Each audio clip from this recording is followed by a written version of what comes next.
Okay ಮಾಡಿ. ಎಲ್ರಿಗೂ ನಮಸ್ಕಾರ. ವಾತಾವರಣನೇ ತುಂಬ ಚೆನ್ನಾಗಿದೆ. ಪ್ರೊಡ್ಯೂಸರ್ ಸೋಮಣ್ಣ ಅವ್ರಿಗೆ ಥ್ಯಾಂಕ್ಸ್ ಹೇಳಬೇಕು. ಯಾಕಂದರೆ ಅಷ್ಟು ಚೆನ್ನಾಗಿ ದೊಡ್ಡ ಸೆಟ್ಟು ನಾವು ದರ್ಶನ್ ಸರ್, ಸುದೀಪ್ ಸರ್ ಅದರಲ್ಲಿ ನೋಡ್ತಿದ್ದು ಸಖತ್ ಖುಷಿ ಆಯಿತು. ಆಮೇಲೆ ಒಂದು 15-20 ವರ್ಷದ ನಮಗೆ ಪರಿಚಯ. ಅಧ್ಯಕ್ಷದಿಂದನೂ ನಮಗೆ ರನ್ನ ಅಧ್ಯಕ್ಷ ಮುಕುಂದ ಮುರಾರಿ ಎಲ್ಲ ಜೊತೆಯಲ್ಲಿದ್ದು ನಮ್ಗೆ ಒಳ್ಳೆ ಕ್ಯಾರೆಕ್ಟರ್ ಕೊಟ್ಟಿದ್ದಾರೆ. ಚಿಕ್ಕಣ್ಣವ್ರ ಮಾವನ ಕ್ಯಾರೆಕ್ಟರ್ ಮಾಡ್ತಾಯಿದ್ದೀನಿ. ಆಮೇಲೆ ಸುಮಾರು ದಿನ ಆಗ್ಬಿಟ್ಟಿತ್ತು ಆ ಥರ ಕಾಮಿಡಿಗಳು ಹಂಗೆ ಮಾಡಿ. ತುಂಬ ಒಳ್ಳೆ ಕಾಮಿಡಿ ಇದೆ, ಸಖತ್ ನಗು ಬರ್ಸುತ್ತೆ. ಅದು ಹೇಳಿದ್ರೆ ಮಜಾ ಹೋಗ್ಬಿಡುತ್ತೆ.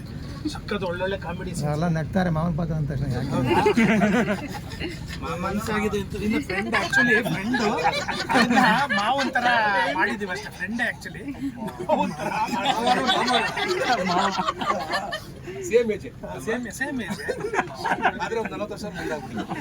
ಆಮೇಲೆ ಎಲ್ಲ ದೊಡ್ಡ ದೊಡ್ಡ ಆರ್ಟಿಸ್ಟ್ಗಳು, ಕಾರ್ತಿಕ್, ಮಂಜು, KR ಪೇಟೆ, ಜಯಶ್ರೀ ಅವರು, ಆಮೇಲೆ ಸುನಿಲ್ ಸರು, ನಾವು ಅವ್ರನ್ನೆಲ್ಲ ಅಲ್ಲಿ ಫಿಲಮಲ್ಲಿ ನೋಡ್ತಾ ಇದ್ದವು. ಭಾಳ ಕೋಪಿಷ್ಟ ಹಂಗೆ ಹಿಂಗೆ ಅಂದ್ಕೊಂಡಿದ್ದೆವು. ಭಾಳ ಮಗು ಥರ ಅಷ್ಟು ಸಪೋರ್ಟ್ ಮಾಡ್ತಾರೆ ಎಲ್ಲದಕ್ಕೂ. ಸಣ್ಣದಕ್ಕೂ ಸಾರಿ ಅಂತ ನಮಗೆ ಅಯ್ಯಪ್ಪ ಇದೇನು ಇಷ್ಟು ಡೌನ್ ಟು ಅರ್ತು ಅಂತ ಅನಿಸುತ್ತೆ. Thank you. ಫೈಟ್ ಮಾಸ್ಟ್ರು ಮಾಡ್ತಾಯಿದ್ದಾರೆ ಇವತ್ತು ತುಂಬ ಚೆನ್ನಾಗಿ.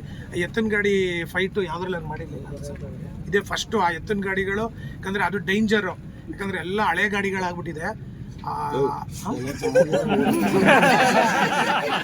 ಹಳೆ ಗಾಡಿಗಳಿದೆ, ಆದರೆ ಇವಾಗ ಆ ಗಾಡಿನೆಲ್ಲ ರೆಡಿ ಮಾಡಿಸ್ಕೊಂಡು ಬೀಳ್ಬಾರ್ದು ಅದು ಇದು ಅಂತ ಅದು ತುಂಬ ಚೆನ್ನಾಗಿ ಆ ರೇಸ್ ಮಾಡಿದ್ರು. ಕಣ್ಣಲ್ಲಿ ನೋಡ ಅದು ಅಷ್ಟು ಭಯಂಕರವಾಗಿದೆ. It was very good experience working with ಜೋಡೆತ್ತು. Thank you.